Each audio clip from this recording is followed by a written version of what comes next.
Hello, my friends. Welcome to your astrological and tarot energy reading for November 11th, 2023. My name is Natasha, also known as Nourish Natasha. Well, I'm going to tell you a little bit about the astrology of today. I'm doing this for every single day for the month of November, by the way. And we're also going to do a tarot reading for today. Now, today is 11/11, November 11th, 1111.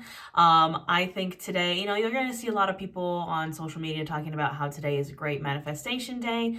Angel numbers, definitely 1111, I feel like is kind of like the most popular one. Every time you see 1111 on a clock or something, you like make a wish. So I think today would be a great day to manifest. And this is also the last kind of little bits of this last moon cycle, which we had our lunar eclipse, we had a solar eclipse. Like, this is the last little bits of this eclipse cycle as we lead up to the new moon in Scorpio that is happening the night between tomorrow night and the next day, so the 12th and the 13th. So I think this would be a great day to manifest. I think this would be a great day to do spell work and prepare yourself for this new moon in Scorpio, which is also a great time to manifest. So we actually already have the moon lurking at the bottom of the deck. We're going to use a traditional Rider-Waite deck for the first kind of part of this reading, and then we're going to clarify with another deck. But yeah, the astrology of today, November 11th, is we're in our waning crescent moon in Scorpio. So the moon is in Scorpio, the sun is in Scorpio, Mars is also in Scorpio. Mercury, however, just moved into Sagittarius, so it was in Scorpio, moved into Sagittarius yesterday. We have Venus in Libra now.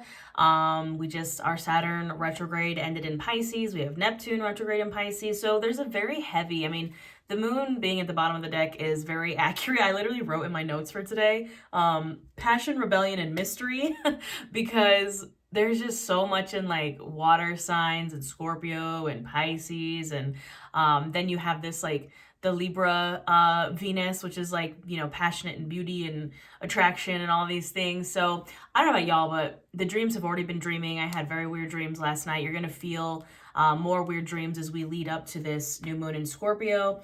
So I would say on today, November 11th, just kind of go with the flow. Maybe take a dream journal. If you feel a little foggy, like things kind of aren't real, like you're in another dimension, you know what I mean? That's like the moon energy. This is a card of Pisces, by the way. It's okay. And I would just focus on, this is a great new moon to manifest. Again, we're coming out of that really extreme, chaotic eclipse season and finally getting a new cycle. And this is kind of the calmest energy we've had astrologically for like a hot minute. We had like the summer of retrogrades and then eclipse season, and then now there are a couple planets in retrograde and it's kind of calm a little bit, and then we end this year with a Mercury retrograde. So I would say definitely this is the time to be manifesting. Now, yeah, we're going to get into it. I'm going to judge this deck a little bit, see what comes out. We're going to get our tarot reading for today. Again, I'm doing this every single day for the month of November. If you'd like to support a girl, hit that like button, leave a comment, let me know what you thought.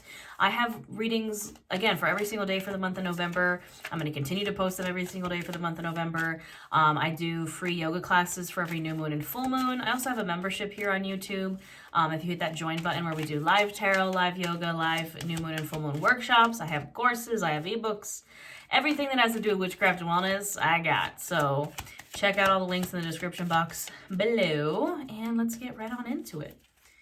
What do we need to know on today, November 11th? We've had the Three of Pentacles has just been coming out like crazy over the past couple of days. It's so interesting to see the energies like carry and shift throughout every day.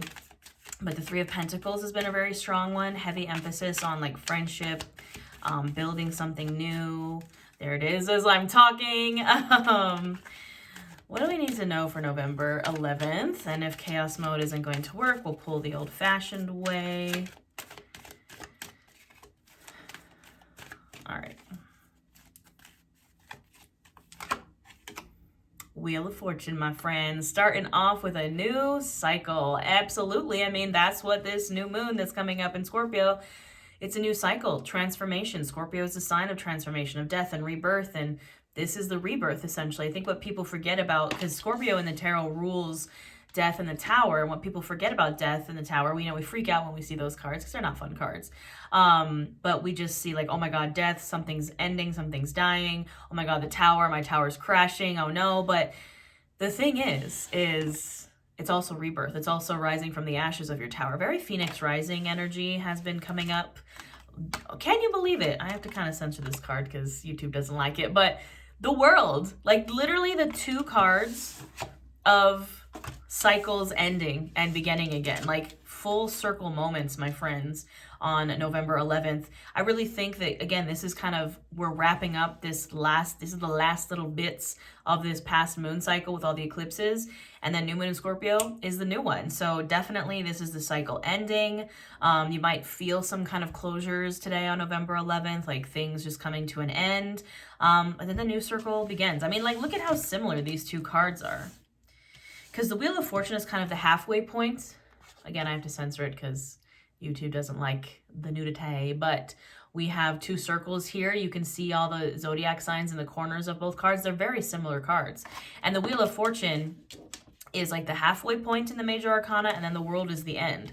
So it's these really large portals of cycles ending. So, I mean, we love to see it. King of Cups, definitely with all this Pisces and Scorpio energy, heavy on the King of Cups energy, heavy on the emotional maturity, stability. His throne is on the ocean, and even the ocean around him, it's rocky, the waves are crashing, he is stable. The King of Cups is the masculine king of water, Pisces, Cancer, Scorpio. And really interestingly enough, the court cards for me were the cards that I've struggled with the most, like in the gajillions of years, not gajillions, but, you know, all the years that I've been reading tarot, I feel like the court cards are the hardest to understand. And it's because they can show up as you, they can show up as an influence, they can show up as a person, they can show up as an energy that you need to embody. And I feel like the court cards is where you really need to trust your intuition on things of like what they mean. And I think the King of Cups in this case is the kind of what we need to embody, is that emotional stability. As, you know, these cycles are ending, these cycles are beginning, it can get emotional, you know, and just, especially with the moon in Scorpio, you need to feel. You need to feel the feelings, okay? King of Swords, lots of masculine. Now we have the King of Water and the King of Air. I'm just going to keep pulling. There's the Knight of Cups, Queen of Wands. Of course, I was like, court cards. And now that's all court cards. Oops, all court cards. Anyways, so we have King of Cups, King of Swords, Knight of Cups, Queen of Wands. So with these two kings here, it's like King of Emotion and King of Intellect. It's like you got to have that balance between both. You have to have the balance between being able to feel your emotions and trust your emotions, but also not to let your emotions get the better of you.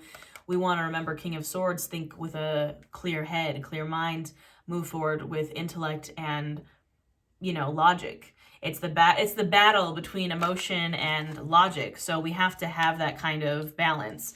And then we have the Knight of Cups and the Queen of Wands. The Knight of Cups, funny enough, you can see he's like in a desert. And then there's this stream like running through the desert. And the thing is the Knight of Cups is the Knight of Water, but he's in a place where there isn't much water, right? He's in the middle of the desert. There's that little tiny stream. It's like, move towards that stream. Move towards the thing that like fills your cup up. You know, it's also a card of like planting your seeds where it's fertile and like not in the desert. Like, go to the place where the water is. Go to the place where like you feel love. You know, all knights are on a mission, and the Knight of Cups is on a mission of love. So, you know, and then the Queen of Wands, Queen of Fire. And she's actually the only court card in the Wands that does not have a little salamander. In the time of the tarot, the salamander and, you know, just that one of the, it's like a little symbol on all the, there's like usually like a little salamander, or it's on like their robes in the Wands court cards. And it's a symbol of being protected from fire, protected from risk, because this is fire. Wands is fire, and you know, fire is passion and creativity and taking risks and moving forward, following your passions and creativity. The Queen of Wands is the only one that does not have that salamander. Instead, she has a black cat and a sunflower. Now, you know, black cats can definitely be little familiars for us witches. You know, she has kind of her little familiar here, and then the sunflower, notice it is kind of facing outwards. What do sunflowers face? The sun. That's why they're sunflowers. And she moves towards her passion. She moves towards her sun, towards her joy. Even if she might not have that protection, She has her black cat, she has her sunflower, and she's guided towards the sun, towards her joy, towards her sun. She has to take the risk, basically. She doesn't have that risk protection, but she still has to take the risk. So again, it's moving towards what you love, maybe taking a little bit of a risk as we close this old cycle, go into this new one. And again, I really feel like this is guided by love. We have the Lovers here, card of Gemini. Again, I have to censor it a little bit. The card of Gemini, it can be, yes, a card of a choice, right? The Lovers is like 2 options, but this reading is like heavy on the like, follow your heart. What is that one? Is it Cascada song? Like, listen to your heart? I don't know. It's like some like millennial jam. That's what I'm hearing, is that listen to your heart song. So, you know, I'm not mad about it. I mean, I did write for today, passion, right? This is definitely passionate reading, rebellion, mystery for sure. Yeah. So let's clarify first, and look at that. The High Priestess at the bottom of our other deck we're clarifying with. So we are clarifying with the After Tarot, which is this Rider-Waite Tarot, but one moment after. So you'll notice the cards are kind of similar. This is the High Priestess, following your intuition, trusting your intuition, you know, trusting your gut, trusting yourself. Trust yourself. You know, trust that you know, and that your heart knows what to move towards. All right, what else do we need to know on November 11th, 11/11? I would love to hear, by the way, if you want, maybe in the comments, drop your wish, your 11/11 wish, whatever you're manifesting. Drop it in the comments. I'd love to see it.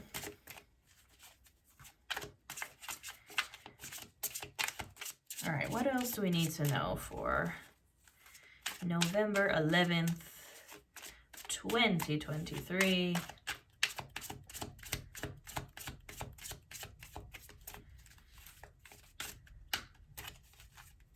By the way, I'm just having a random thought.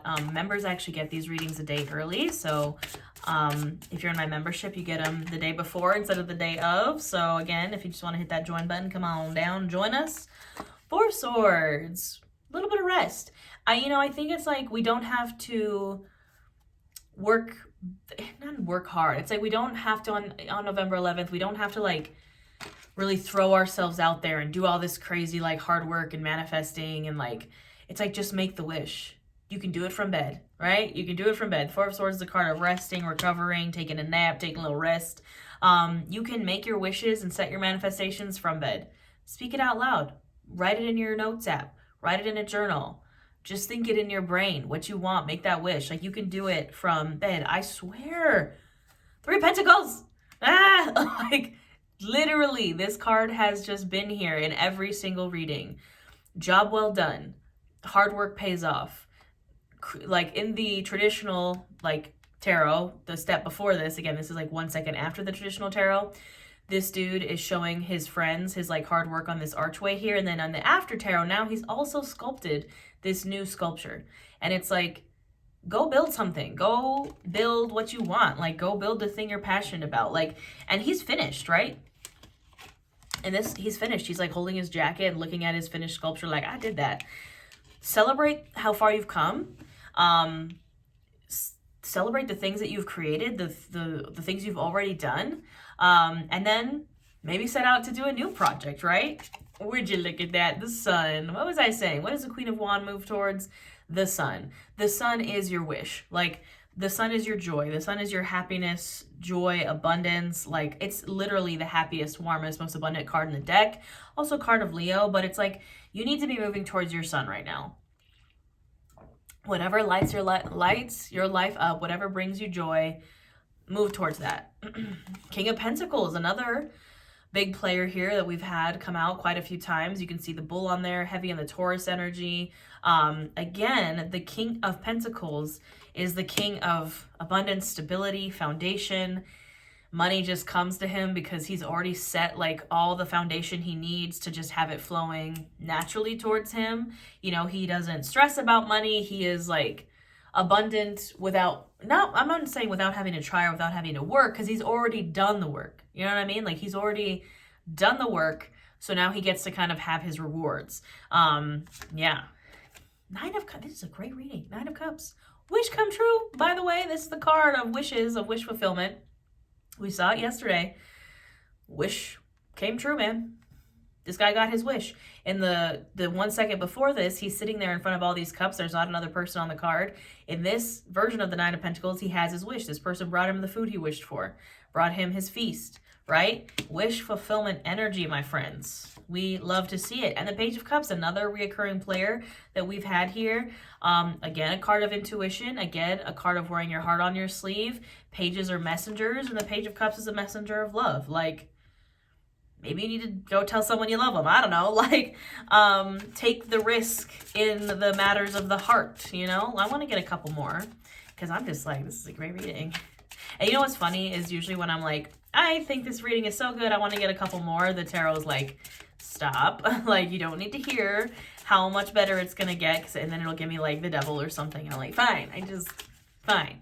So I just want to know. I mean, 11/11, we're gearing up for our new moon in Scorpio. What else do we need to know? My yoga class for the new moon in Scorpio is up, by the way, on my channel. So you can do that now. You can do that pretty much like 1 to 2 days before the new moon, 1 to 2 days after. You can honestly do it any time, but if you want that peak new moon in Scorpio energy, I mean, the moon's already in Scorpio, so you could definitely do it now. All right, chaos mode said, not today. There's the Wheel of Fortune again at the bottom of the deck. Page of Wands. Going on a new adventure. Pages again are messengers. Messenger of passion, of fire, of, you know, that spark. But again, what did I say about the salamanders? He actually has salamanders all over his cloak. I don't know if you can see that if my camera's focusing. That's the salamanders in the Page of Wands. He has them all over his cloak as he's going on this adventure, right? 5 of Wands. This has been a recurring energy. Things still might feel a little chaotic right now, and it's like the energy in the air. I don't know about y'all, but it's just been feeling very ungrounded, very chaotic. That's the 5 of Wands. But in this 5 of Wands, because again, this is the after tarot, they have stopped fighting. In the traditional 5 of Wands, they're all fighting with their sticks. It's very Mulan, let's get down to business to defeat the Huns, like when they're all fighting with their sticks. Like, that's kind of the vibe. But they put their wands down in this. I think it's like the energy is starting to settle. It's just, I felt so ungrounded lately, like so out of my body, so just like, like, you know, that's just how I've been feeling. And what do you know? The 10 of Cups. Well, thank you, Tarot. You actually were nice. When I asked for more, it was like, okay, fine, we'll be nice. Again, the Wheel of Fortune is at the bottom of the deck. But 10 of Cups. 10 of Cups comes after our 9 of Cups. So the 9 of Cups is like almost like baby wish fulfillment, like that one wish that you're just like, it's something that you really want, but it's not necessarily like the giant wish of like abundance and family. And, you know, this is like the baby wish, like you wished for a new car and you got it, or you wished for like something smaller, right? This is like the complete and total wish come true, the whole package, if you will. 10 of Cups, fortune after difficulty, celebrating your wish come true for you and your family and your friends, right? With the 10 of Pentacles is like abundance for like physical, tangible, material wealth and abundance for you and your family and your friends. The 10 of Cups is happiness, emotional abundance for you, yourself, your friends, your family, and whoever you want around that bonfire with you. You can see there's a whole family, multiple generations. There's a little kitty cat. Like the star makes an appearance on this card as well back there. The star is another card of wish come true, wish fulfillment energy. So look, I'm not gonna keep pulling cards because I really enjoy this energy. I'm like, wow, thanks. Make a wish today, my friends. If there's one thing you take away from this on November 11th, 2023, 11/11, make a wish. I would love to hear it in the comments. Again, I'm posting these readings for every single day for the month of November, so come join us. I'm really trying to hit that 100,000 subscribers on YouTube. We'll see if it happens. It is gonna happen. That's my wish. That's my wish. I want to hit 100,000 subscribers on YouTube. I want that silver YouTube plaque. Make it happen. Yeah. Again, I have all these offerings. Check them out. They'll be in the description box below. Come join us in the membership or just join us here. I put out free videos literally like every day. I put out free videos here on my YouTube channel. So on that note, I hope you have a wonderful November 11th. I hope your wishes come true and I'll see you tomorrow.